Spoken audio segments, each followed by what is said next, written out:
नमस्कार। हरिभूमि के इस खास प्रोग्राम में आपका स्वागत है। आज हमारे साथ है इस खास कार्यक्रम में 3 मेहमान। डॉक्टर राज आलमपुर जी, जो इंडियन आर्मी हिसार में मानसिक रोग विशेषज्ञ हैं और रोहतक फैमिली कोर्ट में कपल केस देखते हैं और पॉजिट्रॉन हॉस्पिटल में अपनी सेवाएं देते हैं। नमस्कार जी डॉक्टर साहब। नमस्कार। और उनके साथ हैं डॉक्टर जोगेंद्र मौर्य जी, जो असिस्टेंट प्रोफेसर हैं जाट कॉलेज रोहतक में विधि विभाग में। नमस्कार जी डॉक्टर साहब, जी, स्वागत है स्वागत आपका। है सभी का आपका। और अगले मेहमान हैं हमारे सुमित मकड़ोले जी। इनको सोशल मीडिया पे आप बहुत देखते होंगे, बहुत अच्छा लिखते हैं और सामाजिक विषयों में बहुत अच्छी पकड़ रखते हैं और मकड़ोली के पूर्व सरपंच हैं। नमस्कार जी सुमित जी। नमस्ते जगदीप जी। तो आज विषय है कि जो एक कंट्रोवर्सी हुई हरियाणा में, हालांकि कंट्रोवर्सी ने एक चीज को जन्म दिया। 2 धाराएं इसमें रही, एक मासूम शर्मा के साथ खड़े हो गए लोग जाके, दूसरे उसके विरोध में खड़े होंगे। ये अच्छा एक इसको इवेंट बोलेंगे, क्योंकि बोलने तो आखिर लोग लगे इस चीजों पे। तो सुमित जी, कैसे देखते हैं आप इस कंट्रोवर्सी को, या क्या ये सही थी, या सबको फ्रीडम ऑफ स्पीच या बोलने की आजादी मान के इसको छोड़ देना चाहिए था? जगदीप भाई, सबसे पहले तो मैं हरिभूमि टीवी की जो टीम, आप यहाँ पहुंचे हो, मैं यहाँ पहुंचने पर आपका हार्दिक स्वागत करता हूँ। और मेरे साथ जैसे बड़े भाई आदरणीय डॉक्टर जोगेंद्र मौर्य जी और साइकोलॉजिस्ट भाई राज आलमपुर जी भी हैं, मैं इनको भी नमस्ते और राम राम करता हूँ। जो आपने सवाल कहा, एक तो आप इसको आपकी भी इसमें मैं ये नहीं कहूंगा कि आप गलत हो। पूरा हरियाणा इस कंट्रोवर्सी को ज्यादा देख रहा है, सरकार के इस डिसीजन के ऊपर फोकस कम है जी। जबकि महत्वपूर्ण है कि सरकार ने एक डिसीजन लिया। मैं कहता हूं कि सरकारें आज तक क्या करा करती, रोड बना दिया, चौपालें बना दी, गली बना दी, बुढ़ापा पेंशन घटा दी, बढ़ा दी जी। लेकिन सोसाइटी में जो सोशल रिस्पॉन्सिबिलिटी के नाम पे सरकारें हस्तक्षेप कराई नहीं करती। वो काम हो रहा था कि चाहे आग लागो, इनका कोई मतलब नहीं। मैं कहता हूं कि भारत की राजनीति में ये ऐतिहासिक निर्णय है जी कि सरकारों ने सोशल रिस्पॉन्सिबिलिटी को भी सत्ता का एक हिस्सा माना है। कोई गलत बोल रहा है, कोई गंदा बोल रहा है, कोई वल्गरिटी फैला रहा है, कोई अश्लीलता या द्व्यर्थी या बदमाशी को प्रमोट करने वाली जो चीजें हुई हैं, तो सरकार का ये डिसीजन बहुत अच्छा है। और इसी को कॉपी करते करते या यहाँ से प्रेरणा लेकर के देखो दूसरे स्टेटों में भी ये चीजें जाएंगी। ये एक शुरुआत है, बहुत अच्छी शुरुआत है। मैं इसको बहुत अच्छे नजरिए से देखता हूं। रही बात जो आपने कहा कि कंट्रोवर्सी में पूरा हरियाणा घुस गया, तो ये पूरे प्रदेश की एनर्जी को खराब करने वाली चीजें हैं। कुछ लोग इस मौके का फायदा उठाना चाहते हैं, हाइप लेना चाहते हैं। खासकर कई सिंगर्स हैं, गायक हैं, आर्टिस्ट हैं, जिनके गाने बैन करे गए हैं और भी बहुत सारे होने हैं। लेकिन केवल मासूम शर्मा ने इस पूरे के पूरे को विक्टिम कार्ड खेल करके ये बना दिया कि मैं इसका जानबूझ करके शिकार बनाया गया, जबकि ऐसा नहीं है। ये डीजीपी अपने हरियाणा के हैं शत्रुजीत कपूर जी, कई महीने पहले उनकी स्टेटमेंट आई थी, बकायदा उस पर काम चला हुआ था जी। सरकार की तरफ से कोई डिसीजन लिया जाता है तो जब तक उसको प्रॉपर गाइडलाइंस या नॉर्म्स के हिसाब से नहीं देखा जांचा परखा जाता, तब तक वो ऑर्डर जारी नहीं होते। कोई इसको कल को चैलेंज भी तो कर देगा, बारीकियां उसकी देखी जाती हैं। और वो कोई गाना है उसका पूरा एनालिसिस करके ये उस कैटेगरी में आता है कि नहीं आता है, बाकायदा टीम बिठाई गई होगी। और वहां से जब ऑर्डर यूट्यूब के हेड ऑफिस में गया सरकार का ऑफिशियल, तब वो गाना बैन हुआ है जी।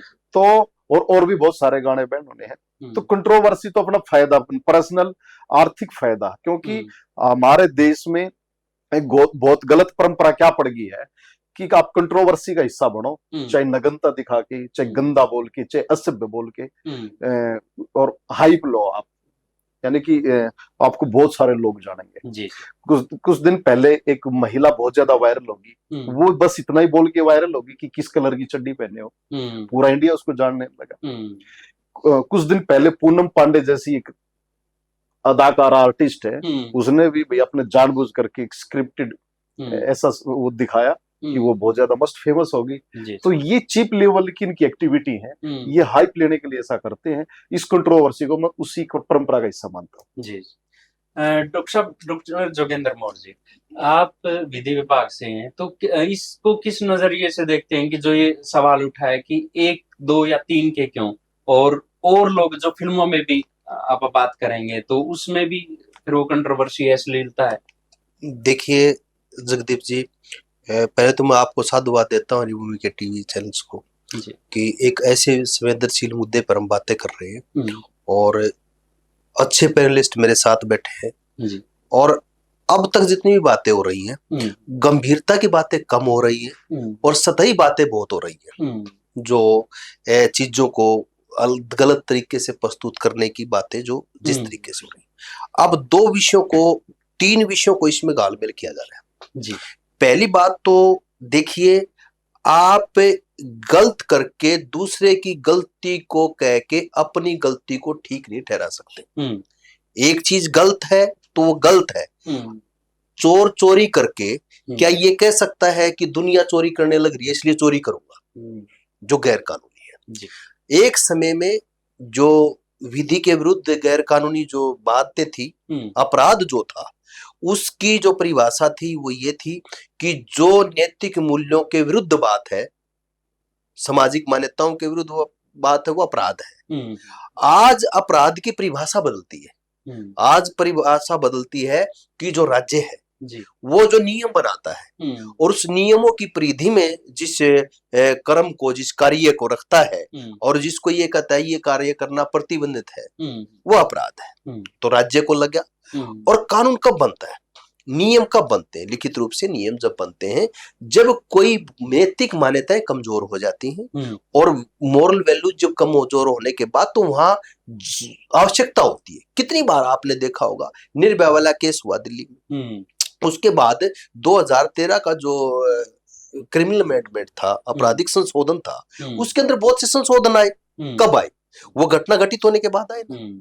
अब बात करते हैं फिल्मों की। सेंसर बोर्ड है, अब उसका बहाना तो लिया जा रहा है। सेंसर बोर्ड में बहुत चीजें वो बैठती हैं, बहुत बोर्ड है उसमें। आप कई बार फिल्म की कहानी को देखना, फिल्म की कहानी में चाहे कुछ भी हो, लेकिन फिल्म का सारांश कहाँ पे पहुंचता है? आप उसका जो नतीजा, अंतिम परिणाम देखेंगे, जो उसमें अपराधी को सजा होगी, बुरे कर्म वाले को दंडित किया जाएगा। ये जो सोशल मीडिया आया है, इस पे कोई सेंसर नहीं है और बहुत ही खतरनाक स्थिति, मैं खतरनाक शब्द प्रयोग कर रहा हूं, आज देश के सामने है कि किसी बात पे कुछ भी नहीं है और हर व्यक्ति के हाथ में ये मोबाइल नाम की ऐसी वस्तु है कि कहीं भी कोई, और जो हमारे विद्वान लोग हैं वो ये कहते हैं कि अच्छाई का प्रचार होना चाहिए और बुराई की समीक्षा होनी चाहिए बैठ के। लेकिन आज समाज के अंदर क्या हो रहा है? बुराई का तो प्रचार हो रहा है, अच्छाई की मतलब अब समीक्षा हम किस बात की कर रहे हैं? आप देखिए ना, अब सभी उससे ऊपर उठ के सरकार ने एक अच्छा कदम लिया है और पहल की है। कहीं से तो शुरुआत होगी। जो सुमित भाई कह रहे कि आप देखिए कि जब इस प्रकार की स्थितियां बढ़ जाती है, चीजें हो जाती है, नियम कैसे कैसे बने? समाज जो है वो नियम के लिए नहीं है, ठीक है ना? नियम समाज के लिए। समाज के अंदर राज्य जो है, राज्य के जो आप देखेंगे 3 मूलभूत कार्य राज्य के होते हैं। अगर आप देखेंगे राज्य के 3 मूलभूत कार्य ये होते हैं कि राज्य पहले अपनी सीमाओं की सुरक्षा करता है। राज्य का मतलब मैं भारत देश की बात कर रहा हूं और उसकी डेफिनेशन में ही प्रांत आता है, ठीक है। दूसरा कार्य वो जो करता है वो रेवेन्यू इकट्ठा करता है, कर लेता है और उस कर को लोगों की उसके लिए वेलफेयर के लिए प्रयोग करता है। और तीसरी जो चीज है वो कानून व्यवस्था की स्थापना करता है। ये प्रमुख कार्य है राज्य के। तो कानून व्यवस्था की जो स्थापना है उसके अंदर भी 2-3 चीजें होती हैं। एक प्रिवेंटिव मेजर बोलते हैं, कंट्रोल बोलते हैं, और उसके बाद की स्थिति है जो पनिश करने की बात होती है। प्रिवेंटिव मेजर पे भी काम करना होता है कि घटित होने से हमारे पास एक अच्छे चिकित्सक बैठे हैं, जी। मनोवैज्ञानिक बैठे हैं, ये उस मनोवैज्ञानिक पहलू पे बात करेंगे कि किसी देखो कोई कारण होता है, कोई जो घटना होती है उसका कारण होता है और कारण का निवारण होता है और निवारण के लिए चिंतन की जरूरत है, कानून की जरूरत है। तो ये जो स्टेप लिया गया है इसको बहुत सोच समझ के लिया गया होगा। कोई भी व्यक्ति दूसरे का बहाना लेके अपनी गलती से छुटकारा नहीं पा सकता है, ये जिम्मेदारी तय होनी चाहिए। ठीक बात। कोई भी ऐसा कारक, कोई भी ऐसा कार्य अब देखो फेसबुक पे भी आप देखेंगे ना, फेसबुक पे भी हर पोस्ट के पीछे ना फेसबुक की एक वो आती है कि या ये वल्गर तो नहीं है, इसका कंटेंट हिंसात्मक तो नहीं है, इसका कंटेंट, वो सब व्यक्ति जिम्मेदारियां भूल गए जो गाइडलाइन को फॉलो करते हैं। गाइडलाइन को फॉलो करते हैं। कितने लोग उस पर रिपोर्ट करते हैं और इतने लोग सोशल मीडिया पे आ गए हैं अचानक से, तो बड़ी राज्य के सामने बहुत बड़ी चुनौती है और इस चुनौती के अंदर अकेला राज्य कुछ नहीं कर सकता, मशीनरी कुछ नहीं कर सकती। आपके पड़ोस में एक गलत कार्य हो रहा है और आप राज्य को सूचना नहीं दे रहे, तो जागरूक नागरिक का, सभ्य समाज का भी उत्तरदायित्व बनता है। और आज भले ही सोशल मीडिया पे आपको बहुत ज्यादा लोग दिखाई देते हो, बावजूद इसके भी एक बहुत कम प्रतिशत समाज का सोशल मीडिया पे है। एक समाज का ऐसा हिस्सा भी है जो इसे हमारे सोशल मीडिया की या किसी टीवी चैनल के इंटरव्यू पे नहीं आया, जो घर बैठ के जिस घटना को सोचता हो तो कहता हो ये ठीक हो रहा है। तो हम सोशल मीडिया की रिपोर्ट्स पे जब उसके अंदर ऑप्शन दे रखे हैं, फिर मैं एक बात कह के लंबी बात हो जाए समाप्त करूंगा अपनी बात को। हमारी सबसे बड़ी पंचायत जो है वो संसद है, वहां पे महिलाएं भी जाती हैं, हमारी सांसद जाती हैं, आधुनिकता भी है। वहां कितनी महिलाओं को आपने टॉप और जींस पहने देखा है? बहुत मुश्किल है। क्यों मुश्किल है? क्योंकि कहीं ना कहीं शालीनता दिखानी, जो वहां दिशा देने वाले लोग हैं। जब नेता लोग या मतलब वो लोग समाज के अंदर आते हैं, सफेद कपड़े पहन के आते हैं, बड़े अच्छे शालीन कपड़े पहन के आते हैं। क्यों पहन के आते हैं? शालीनता दिखाने के लिए कि लोगों को ये ना लगे, प्रभावित करने के लिए, कि गलत ना लगे। तो आपका कोई भी कार्य गलत ना लगे, समाज को गलत दिशा में लेके ना जाए। साहित्य समाज का दर्पण होता है। मैं खुद अपनी माँ बोली में हरियाणवी का कवि हूँ और बड़ी पीड़ा होती है किसी भी इस प्रकार के, चाहे वो हिंसक रूप से साहित्य की संरचना है, चाहे वो अश्लीलता है, जो सामाजिक मान्यताएं हैं। और हमारे ऊपर तो बहुत ज्यादा जिम्मेदारी बनती है। हम विश्व की उस सभ्यता में रहते हैं जहां पे हम ये कहते हैं कि हम पूरे विश्व की नैतिक मान्यताओं में अगवानी करने वाले लोग हैं। उस संस्कृति और सभ्यता की बात आती है तो हमारे कंधों पे और भी ज्यादा जिम्मेदारी आ जाती है। बिल्कुल ठीक कह रहे हैं डॉक्टर साहब। अब डॉक्टर साहब की तरफ बढ़ते हैं, क्योंकि विशेषज्ञ हैं इस बात के। तो डॉक्टर साहब, क्या प्रभाव पड़ता है अश्लीलता का? जैसे आजकल इंस्टाग्राम, फेसबुक पे सॉन्गों को छोड़ दीजिए, और भी बहुत सारा ऐसा कंटेंट है कि जो परिवार इकट्ठा बैठ के नहीं देख सकता, लेकिन वो हर बच्चे के हाथ में, हालांकि सरकार ने जो टैब दिए थे उनमें बाउंड किया था कि वो उस पे फेसबुक, इंस्टाग्राम नहीं चलेगा, लेकिन बच्चों ने उसका भी हल निकाल लिया, जुगाड़ निकाल लिया।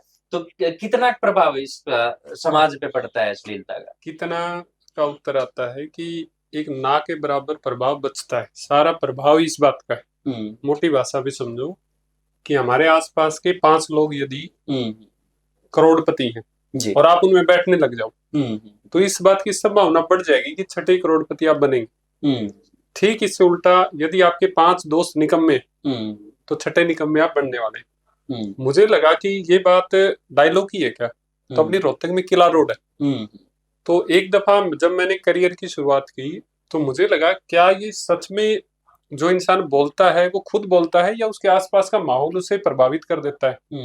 तो उस किला रोड पे थोड़ी भीड़ ज्यादा होती है तो एक माइक सा निकाल के, जो कई बार साथ में लेके जाते थे उस समय, तो मैं ऐसे ही चिल्लाया, रे निकम्मे कहाँ जा रहा है। तो आप सोच के देखिए 5-7 बच्चों ने पीछे मुड़ के देखा, मतलब उन्हें कोई बुला रहा है। तो कई लोगों को ये भ्रम है, जैसे मैं खुद भी रील्स स्क्रॉल करते हैं तो बोलते हैं कि जी हम तो गलत चीज बनाते हैं, दुनिया सुनी क्यों रही है, उनकी डिमांड है, ये है वो है।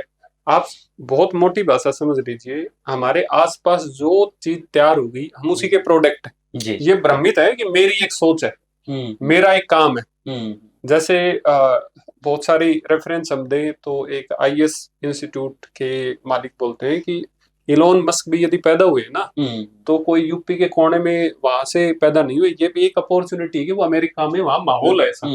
अब आपने माहौल क्या दे दिया? सबसे पहली बात, ये जो 12-13 साल की उम्र होती है, इसमें आदमी को वैसे ही, इस बच्चे को भ्रम होने लग जाता है कि बेटे तू भी बहुत कुछ है, तेरे अंदर भी काबिलियत है, तेरी भी रिस्पेक्ट की जाए।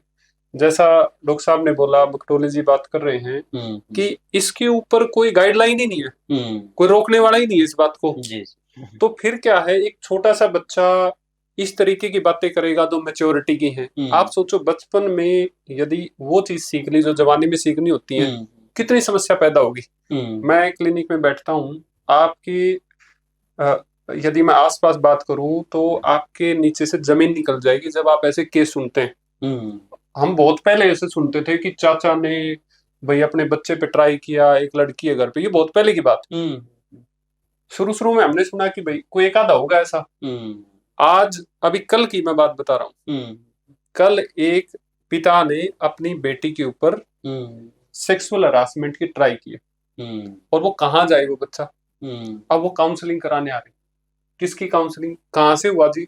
आखिरी रिजल्ट ये निकला कि इंसान के दिमाग में कंटेंट इतना ज्यादा वाहियात डाल दिया गया है कि अपनी बुद्धि बची ही नहीं। हम बहुत पढ़े लिखे लोग हम पैनल में बैठे हैं, सामने ऑडियंस सुन रही है, जी जी, ठीक ठाक दिमाग रखने वाला आदमी भी इस मोबाइल के ऐसे बंद गया है कि 4 घंटे से 10 घंटे इसी के आसपास रहता है। ये उन लोगों की बात है जो समझदार है। जो बेचारे बच्चे हैं खाना नहीं खा रहे, जो बेचारे बच्चे हैं वो इतनी जबरदस्त कंडीशन जानते हैं कि मोबाइल नहीं चला लेंगे तब तक बात नहीं बनेगी। तो मोटी भाषा में यदि इसका रिजल्ट बात कर लें तो इंसान का सारा प्रभाव इस बात से पड़ता है कि उसके आसपास उसे क्या परोसा जा रहा है। जो उसे परोसा जा रहा है उसी पे वो विचार कर सकता है। क्रिएटिविटी किस पे आएगी? अब मैं आपसे बोलूं एकदम से तिकांगू तेवांटी बरचू, आप कहेंगे भाई ये कौन सी भाषा है? ये भाषा ही तय करती है कि हमारे भाव कैसे पैदा होंगे। मैं मदर बोलूंगा, मैं मम्मी बोलूंगा, और वहीं पर मैं माँ बोलूंगा, मतलब तीनों का एक ही है। लेकिन जहां माँ शब्द प्रयोग होता है वहां भाव निकलते हैं, और जहां मदर होता है वहां हमारे भाव नहीं। हालांकि यही कल्चर आप अमेरिका चले जाओ, वहां शायद माँ पे भाव पैदा ना हो। तो हमने हरियाणा में यदि इसे सभ्य बनाना है तो सभ्यता की शुरुआत होती है उस इंफॉर्मेशन से। कहते हैं ना, इंफॉर्मेशन इज किंग, बल्कि किंग भी नहीं, इंफॉर्मेशन इज किंगडम। जो दिमाग में डालोगे वही प्रोसेस होना है, वही सारा धीरे धीरे क्रिएटिव होना है, उसी बारे में हम सोचेंगे, उसी तरीके से हम चीजें आगे बढ़ाएंगे। तो इन सब चीजों की शुरुआत जो है, जैसे कोई बोले कि भाई ये ईंट रखी है, क्या ये घर है? तो लोग कहेंगे यार ईंट घर तो नहीं है, लेकिन जब बहुत डीप में जाएंगे तो वो ईंट ही बेस है। यानी ऐसे कंटेंट ही बेस होते हैं। आप डीजे पे गए होंगे, नाचने का मन नहीं कर रहा, लेकिन जब वो धुन पड़ती है तो पैर नहीं हिलता है। यही से अंदाजा लगा लो यार कि जब म्यूजिक का इतना प्रभाव हमने देख लिया। आप एक नई शर्ट लेके आते हैं, 4 लोग कहें यार क्या गंदी चीज पहना है, भाई साहब अगले दिन हम दुकान वाले से लड़ाई कर लेते हैं। तो कौन कह रहा है कि कंटेंट का प्रभाव नहीं है? आप मेरे सामने बैठिए, 1 घंटा मेरी बात सुनिए, आपके सामने मैं मैंगो शेक रखूंगा और मैं कहूंगा भाई साहब ये तो शराब है, कैमरे लगा लीजिए, सब लोग कहेंगे। वो जो मेरी बात सुनेगा 1 घंटे बाद वो कहेगा कि जी मैं तो शराब पी रहा हूँ। आप उसको 10 दिन समझाते रहना कि ये तो यार मैंगो शेक था। इतना प्रभाव पड़ता है जानकारी का। तो मैं यही कहूंगा, कंक्लूड इसकी बात यही है कि जैसा हमारे अंदर हम डालते हैं हम वही उगेल सकते हैं, वही हम बाहर निकाल सकते हैं, और कुल मिला के हम वही पर्सनैलिटी हैं।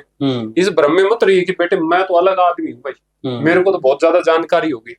हम कल्चर का ही निचोड़ है, और कल्चर भी क्या परोसेंगे ये हमें थोड़ा सा सोचना चाहिए। डॉक्टर जोगेंद्र मौर्य जी, आपसे खास ये सवाल है कि हम जब ये कंट्रोवर्सी देख रहे थे, सारी चीजें फेस कर रहे थे, तो बहुत सारे कलाकारों को हमने फोन किया। आप एक कवि भी हैं और मैंने सुना है आपको कई कवि सम्मेलनों में वो भीड़ भी देखी है कि अब हालांकि कम भीड़ कवि सम्मेलनों की तरफ आती है, लेकिन एक दौर रहा है कि जब बहुत भीड़ कलाकारों के कवियों के पास थी।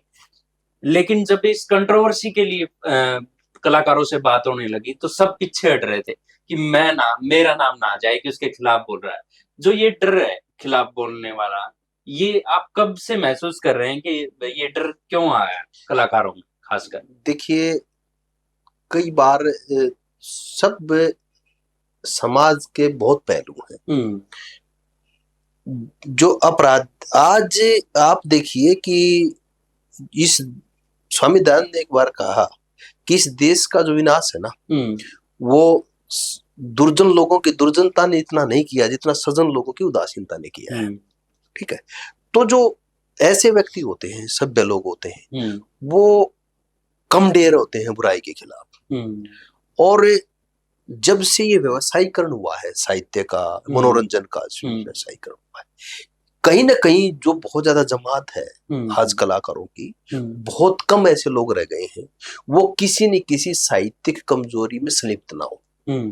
एक तो ये देखो क्या होता है, आप बिजली चोरी करते हैं घर पे, तो आप चोरी के खिलाफ बोलते हुए डरेंगे, बड़ी चोरी के खिलाफ भी आप नहीं बोल पाएंगे, क्योंकि कहीं ना कहीं मानसिक रूप से जो डर है, जो सामाजिक में नैतिक मान्यताएं जो कमजोर होती हैं, जी। एक विषय ये है। फिर क्या है कि जो साहित्य है ना, और साहित्यकार है या किसी भी प्रकार का कलाकार है, उसको हमारे उसमें समाज में या किसी भी समाज में उसको उच्च स्थान पे रखा गया है। उस स्थान पे इसका इसलिए रखा गया है कि वो किसी कला का नाम क्या है, वही है जो लोगों को प्रभावित कर सकता है, प्रभावित करता है तो उसी अनुसार चलता है। तो ये वैसी स्थिति है जैसी एक अभिभावक के साथ बच्चे की है। उसके माँ बाप अगर नमक ज्यादा खाते थे तो वो नमक ज्यादा खाना सीख जाएगा, मांसाहार परिवार में तो मांसाहारी हो जाएगा, शाकाहारी है तो शाकाहारी हो जाएगा। और वही बच्चा माँ बाप से निकल के हॉस्टल में जाता है, वहां जो नई चीजें खाना आरंभ कर देता है उसे आदत पड़ जाती है। तो कलाकार की एक जिम्मेदारी है, उसका श्रोता, उसका जो दर्शक है ना, वो बच्चे की तरह है। उसके मस्तिष्क को, उसके स्वाद को आप किस तरफ ले जा रहे हैं, इंडस्ट्री ऑर्गेनाइज किस तरफ हो रही है, ये एक पूरी ऑर्गेनाइज व्यवस्था है कि पूरा मेकिंग से लेकर सब कुछ लेकर श्रोता के पास। अब आदमी का मन तो प्रभावित होएगा, या तो उसको बेहतर वो मिले, विकल्प मिले। अगर विकल्प जगदीप जी व्यक्ति को नहीं मिलता है तो वो जहां भी उसको मनोरंजन मिलेगा, जैसा मिलेगा, क्योंकि मनोरंजन उसके अंदर की वस्तु है। भूखे व्यक्ति को आप ये कहो कि आप ये चीज खाओगे तो बीमार हो जाओगे, मानेगा नहीं वो। उसको विकल्प दे दोगे तो शायद वो मान जाए। तो ये स्थिति जो समाज की आज हो रखी है, इस पे साहित्य रचने वालों का, लेखकों का, गायकों का जिम्मेदारी बनती है कि वो ऐसे साहित्य का सृजन करें और ऐसी प्रस्तुतियां दें जिससे ऐसा समाज में जो है नैतिक मूल्य बने रहे। जी। सुमित जी, आपसे ये है कि सवाल जो आप लिखते हैं, मैं पढ़ता रहता हूँ वो सारी चीजें, और बहुत सारे लोग ये कहते हैं कि जो अच्छा लिखते हैं उसको बहुत कम लोग सुनते हैं, इसलिए जी बुराई की तरफ ज्यादा अट्रैक्ट हो जाते हैं, वो 100 से बाजी, वो सारा इन्वायरमेंट क्रिएट होता है। लेकिन आप लिखते हैं तो मैं देखता हूँ कि काफी लोग उसको फॉलो करते हैं। तो आप क्या सोचते हैं कि कलाकारों को क्या करना चाहिए इसके लिए कि वो जो अच्छा लिखने वाले लोग हैं वो अपने प्लेटफॉर्म को कैसे उभारे कि वो लोग सुनना पसंद करें उसको?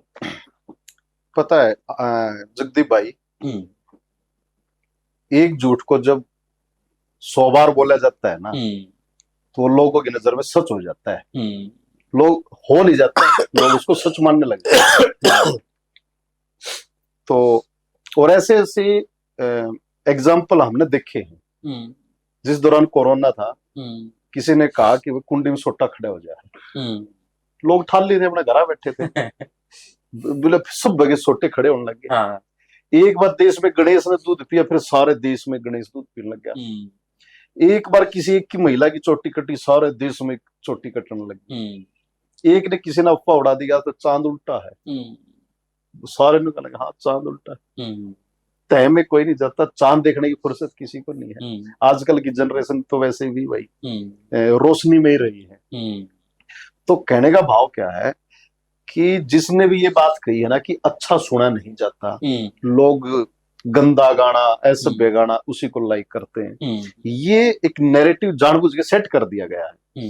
मेरे पास एक लिस्ट है, हरियाणवी का जिक्र है, हरियाणा में गाने बैन हुए तो हम हरियाणवी की बात कर लेते हैं।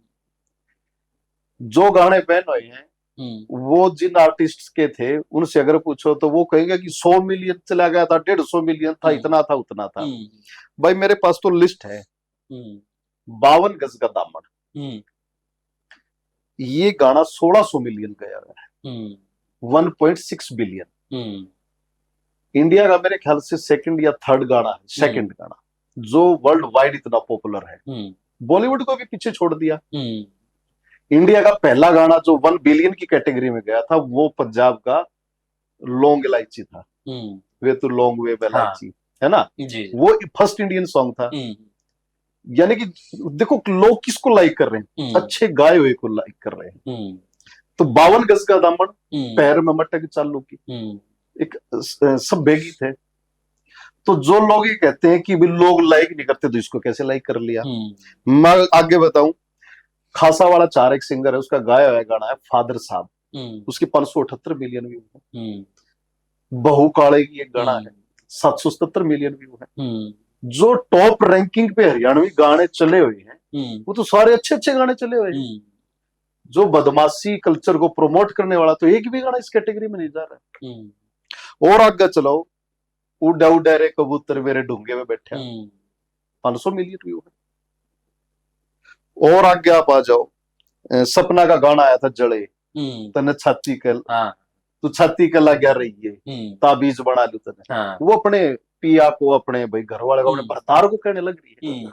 मियाँ, एक तो आप मियाँ बीवी की जोड़ी बनाकर उनके अच्छे प्रेम के ऊपर गीत बनाओ, 500 मिलियन का व्यू है। ऐसे ही और आप आगे चले जाओ,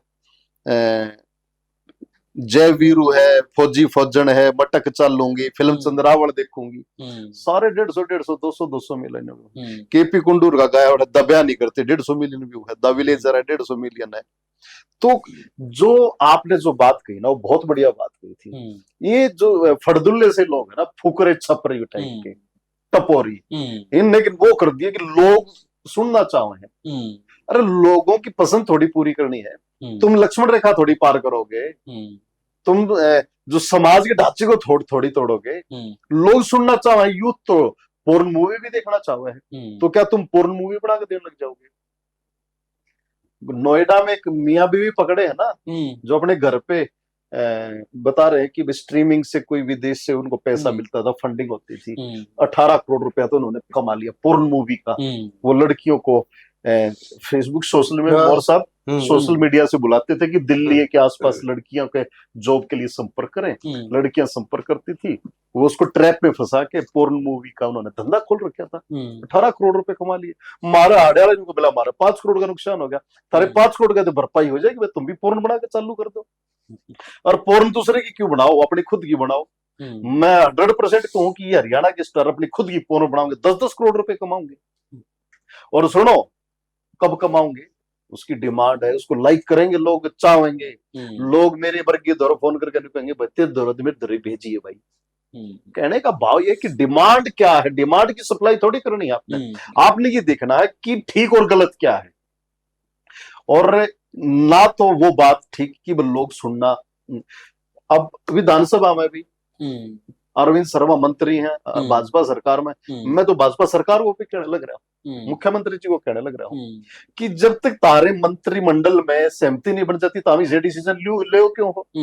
या तो ये कहोगी तारे मंत्रिमंडल में सहमति नहीं है। मंत्री विधानसभा में उठ के कहने लग रहा है कि यूथ सुनना चाह रहा है। यूथ तो मंत्री जी पता नहीं क्या चाह रहा है। क्या यूथ की डिमांड की अगर आप बात करोगे तो यूथ तो ये चाह रहा है कि तू अपना घरा लोटे लोटे पेपर लेके चले जाओ, पेपर लीक हो जाओ, हो नहीं रहा क्या। और उनको भाई सिफारिश से नौकरी दे दो। उनकी डिमांड अगर पूरी करने की बात आओगे, कहने का भाव ये है कि कुछ चीजें ऐसी हैं कि जो समाज में बदलाव का जो प्रतीक हो ना। अब इस डिसीजन के बाद की सुन लो, पहले जिसने कितना गंद गा रखा है उसको भूल जाओ। एक तो मतलब की बात तय होगी कि कोई सिंगर ऐसा गाना आगे नहीं गाएगा, होगी ना। हाँ, फर्क पड़ा इससे, पूरा फर्क पड़ा, गाएगा ही नहीं कोई। और जो गाओगा वो यानी कि सिस्टम के खिलाफ है। मैं तो कहूंगा कि अगर कोई फिर भी इस तरह की हरकत करे तो डीजीपी साहब ने उनके खिलाफ एक्शन लेना चाहिए। ये तो मैं तो इसको राष्ट्रद्रोह की श्रेणी में मानता हूँ। क्यों मोर साहब? बिल्कुल जायज बात है। जब सत्ता, जो सरकार हमारी है और सिस्टम है, एक संविधान है, और वो ये करेंगे ये चीजें गलत है और वो डिसीजन लेने लग रहा है, उसके खिलाफ जाना और अगर किसी को ये लगता है कि उनके साथ दो बात हुई है, पक्षपात हुआ है, तो वे कोर्ट क्यों है भाई? कोर्ट में जाके चैलेंज करो कि भी इनके पास पावर नहीं थी, उन्होंने कैसे बंद कर दिया। आज सरकारों ने शुरुआत करी है बदमाशी और गन कल्चर को प्रमोट करने वाले गानों को। जरूरत क्यों महसूस हुई? हरियाणा अपराध में सबसे आगे जा के खड़ा हो चुका है। जितने भी गैंगस्टर है ना, हमारे हरियाणा में पनप रहे हैं। हमारे हर गांव में शूटर हैं। ये ही नहीं पता कि कौन बंदा किसका कब मर्डर कर दे। 15-15, 20-20 साल के बच्चे स्कॉर्पियो लेके ब्लैक शीशे करके गामा गेड़ी मारते रहे हैं।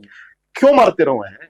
हमारे गाड़ों में कल्चर डाल के दे दिया ना, ब्लैक जेट गाड़ी शीशे काले रखा रहे हैं, लोड बत्ती बोर की तो नाली रखा रहे। तो कहने का भाव ये है मेरा कि सरकार ने एक शुरुआत करी कि उसने इस तरह के गानों पे आज पाबंदियां लगाई है, बैन किया है और कोई गाइडलाइन लेकर के आई है।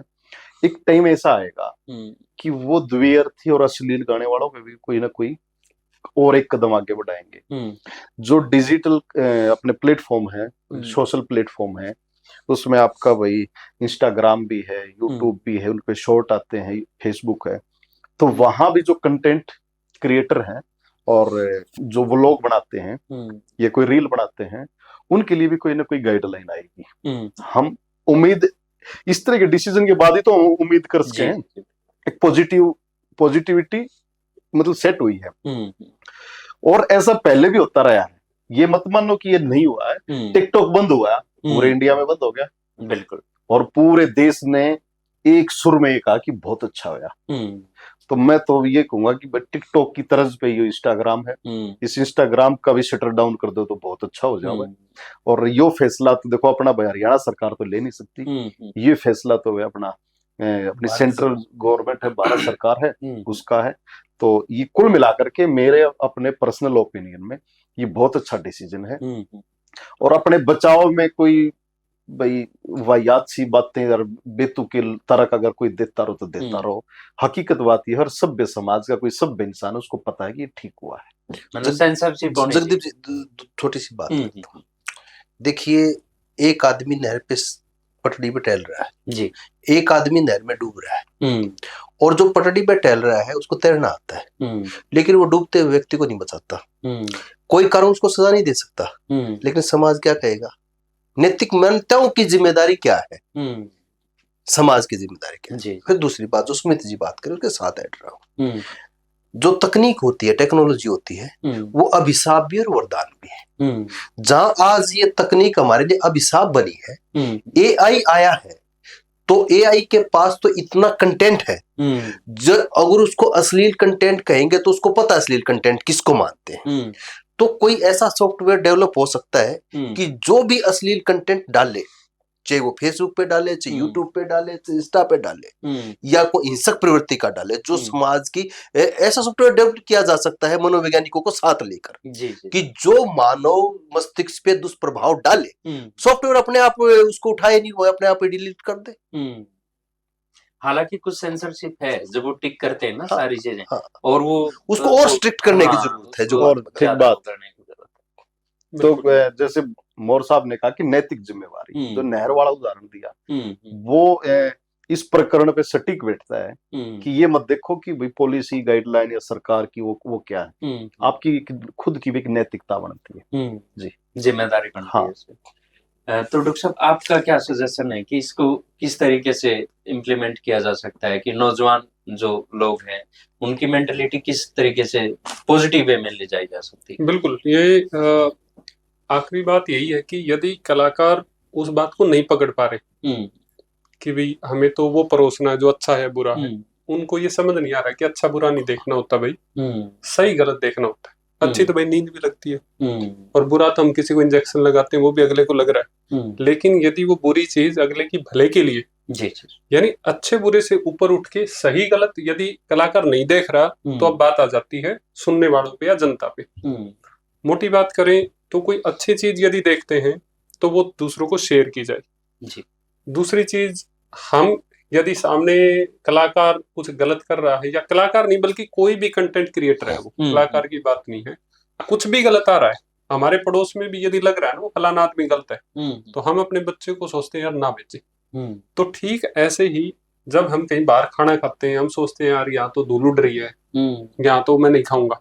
तो जैसे खाने के लिए, पेट के लिए हम सोचते हैं ना, ऐसे ही अब ऐसा समय आ गया कि दिमाग के लिए सोचना पड़ेगा।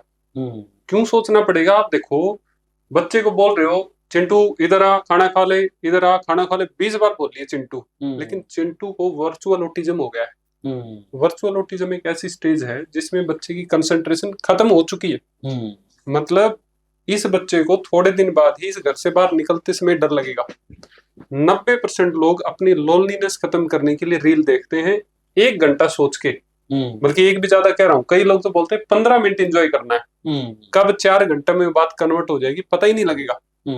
आप दारू पीते हैं और जो नशा आपके दिमाग में होता है, इसके बराबर ही नशा मोबाइल चलाने के बाद भी होता है। आज बहुत सारे निमांस, बेंगलोर और बड़े बड़े मानसिक स्वास्थ्य केंद्र हैं जहां इस बात पे एक्सपेरिमेंट हो चुका है कि जिस तरीके से ब्रेन में कोई एडिक्शन, कोई ड्रग्स, कोई अल्कोहल या कोई भी दूसरी साइकोटिक ड्रग्स लेने के बाद दिमाग में बदलाव आता है, वही सेम बदलाव इस मोबाइल फोन से आ रहा है। तो आप सोच लो, ये कोई अलग एडिक्शन नहीं है। अब बात आ गई कि भाई यदि आसपास के लोग कंटेंट वाले बात नहीं सुन रहे, इतना प्रेशर आ गया, भाई डिमांड बढ़ा दी और ज्यादा ही बिजनेस पॉइंट ऑफ रख दिया, भाई एक तरीके से इसे व्यवसायीकरण, व्यवसाय बिजनेस बना दिया है, तो भाई दूसरी जिम्मेवारी बचती है अब हमारी खुद की। अब सीधी बात यही बच गई है कि हमें अपना घर खुद बचाना पड़ेगा। यानी यदि हम अपने बच्चे की जिम्मेदारी नहीं लेंगे, हम उसके आगे बैठ के 3-3 घंटे मोबाइल चलाते हैं और काउंसलर के पास आगे कहते हैं जी मेरा बेटा मोबाइल बहुत चलाता है, यानी सबसे पहली जिम्मेदारी फिर हमें घर पे लेनी पड़ेगी। बच्चे के माँ बाप जो है, आज ऐसा हाल हो गया है, उसको 20 फोटो दे दो आप और कहो बेटे इसके favourite actor, actress, content creator, तेरा जो भी फेवरेट है वो भी छाट ले और माँ बाप की फोटो भी रख दो। मैं गारंटी से कह सकता हूँ वो कोई भी फोटो उठा लेगा, लेकिन माँ बाप का नहीं, वो नहीं उठाएगा। क्यों? एक आइडियल माँ बाप भूल ही गए हैं कि पेरेंटिंग बहुत बड़ी बात है। वो भूल गए हैं कि आज ये है ना, इसको मैं मेरे किचन में काम करते समय मैं बिजी हूँ और मैं इसकी मम्मी हूँ, मैं इसे 5 मिनट मोबाइल दे देती हूँ, ये छोटी गलती नहीं है, ये बहुत महागलती बाद में जाके बनती है। और यहाँ तक देखा गया है बच्चे सपनों में गेम खेलते हैं, हाथ ऐसे करते रहते हैं। तो हम यदि समाज को ये मैसेज दे रहे हैं, जो सुपीरियर लोग हैं, जो समझाने वाले लोग हैं, जो कलाकार हैं, जो किसी ओहदे पे बैठे हैं, वो यदि काम नहीं कर पा रहे, तो भाई अपना घर हमें खुद ही बचाना पड़ेगा। अपने बच्चों को लेके थोड़ा गंभीर रहें। आपके बच्चे जिस उम्र में वो सोच रहे हैं उससे तेज वो हो गए हैं। इंफॉर्मेशन, पहले इंग्लिश का टीचर नहीं होता था, दुम मिला के पीछे भागते, मास्टर जी सिखा दो सिखा दो सिखा दो। आज टीचर प्रोफेशन खुद ही इतने बड़े खतरे में। एआई ऐसी चीज आ गई है, बच्चों के पास सब जानकारियां, लेकिन इसी दौरान हमें समझना पड़ेगा कि कोई भी चीज अच्छी बुरी लग सकती है, क्योंकि उसके पीछे एक कहानी हो सकती है, एक व्यवसाय हो सकता है, लेकिन सही गलत का चुनाव करना हमें सीखना पड़ेगा, जो नैतिक मूल्य, जो दूसरी समझ से हमें पैदा होंगे। फिर भी यदि ऐसा लगता है कि अपना अकेलापन दूर करना है, तो ये कोई इलाज नहीं है कि घर में चूहा मर गया तो वह दराज में बंद कर दो, चूहा तो गायब हो गया, ये कोई इलाज नहीं है। यदि फिर भी बात ऐसी बनती है तो उस चूहे को बाहर फेंक के आओ। यानी आप अपने बच्चों को चलता फिरता बम बनाने के बजाय कम नंबर ले आओ उनके, लेकिन उन्हें अपने परिवार से जोड़ो। यानी आखिरी लाइन यही है कि मैं अभी अपने जन सेवा संस्थान में गया तो एक मतलब बहुत नाम तो हम डिस्क्लोज नहीं करेंगे, लेकिन एक माँ बाप ने बड़ी अजीब सी बात कही, मकरौली साहब, कि अपने बच्चों को इतना लायक भी मत बना देना। वो अमेरिका चले गए बच्चे उसके, बोले अपने बच्चों को इतना लायक मत बना देना कि वो आपको ना लायक समझ ले। यानी सब कुछ छोड़ के और उसकी फीस भर गए 1 साल की, बोले इसके बाद कोई गारंटी नहीं। यानी जब समाज यदि साथ नहीं दे तो माँ बाप को एक अपने दायरे को, अपनी फैमिली को सिक्योर करने की जिम्मेदारी बनती है। सब नहीं समझ रहे, भाई हम अपने परिवार का, अपने घर का तो समझ लें, यहाँ से शुरू कर सकते हैं। बाकी बड़े मुद्दे पे, बड़े लेवल पे बदलाव चाहिए, तो जो लोग किसी ओहदे पे बैठे हैं, 4 लोग उनकी बात सुनते हैं, तो उन्हें इस बात पे गंभीरता से लेना चाहिए कि हाँ भाई ये चीज ऐसे है। हम काउंसलिंग करते हैं, कोविड से पहले काउंसलिंग करते रहते थे। अभी सोचो, पिछले कुछ टाइम पहले ही पॉलिसी बना दी कि आपको काउंसलिंग करनी है तो आपको रिहेबिलिटेशन काउंसिल ऑफ इंडिया से लाइसेंस लेना पड़ेगा, नहीं तो आपको बिना पूछे 3 साल की जेल है। आपने यदि कोई स्पेशल चाइल्ड देख दिया और आपके पास लाइसेंस नहीं है तो आपसे कोई नहीं पूछेगा। इसका कतई ये मतलब नहीं है कि वो लोग जो काम कर रहे हैं वो सही नहीं करना आता, लेकिन कुछ तो कारण है ना गाइडलाइन बनाने का। तो वो जो कारण बनता है वो नैतिकता से ऊपर उठ गया कि भाई अब तो लोग मान नहीं रहे। तो जैसे मोर साहब ने बात बोली कि जो नियम है वो समाज के लिए बनाए गए, वो हमें समझने चाहिए, उसके ऊपर हमें बात करनी चाहिए और थोड़ा सा नए माइंडसेट से देखना चाहिए। जब नोकिया हमारे हाथ में था तो नोकिया ने जब बदलाव नहीं किया ना, तो आज हमारे पास नोकिया फोन है नहीं। ऐसे जो लोग हमें सुन रहे हैं, हमारे ऑडियंस हैं या किसी और पे बैठे हैं, उनको समय आ गया, बदलना चाहिए जी। और बदलाव ही सत्य है। बहुत बहुत धन्यवाद। तो ये थे हमारे साथ मेहमान और आज बात थी हरियाणवी संस्कृति, अश्लीलता और जो दवी अर्थी सॉन्ग है। सबका यही मानना है कि सेल्फ जो हम जो कर सकते हैं कि बैन करने के लिए रिपोर्ट करें, और ऐसा कतई नहीं है कि जो ये सेंसरशिप आई है ये 1 या 2 या 3 लोगों के लिए है, ये सबके लिए है। ये सरकार का सराहनीय फैसला था, लेकिन ये कंट्रोवर्सी गलत तरीके से चली गई। जो मैसेज सरकार का जाना चाहिए था कि वो आगे और सख्त कदम लेगी, लेकिन ये कला 2, 3, 4, 5 कलाकारों की आपसी रंजिश का मामला बन गया। ये बहुत बहुत शुक्रिया, आपने इतना कीमती समय हमें दिया। हरिभूमि टीवी की ओर से आपका बहुत बहुत शुक्रिया, धन्यवाद।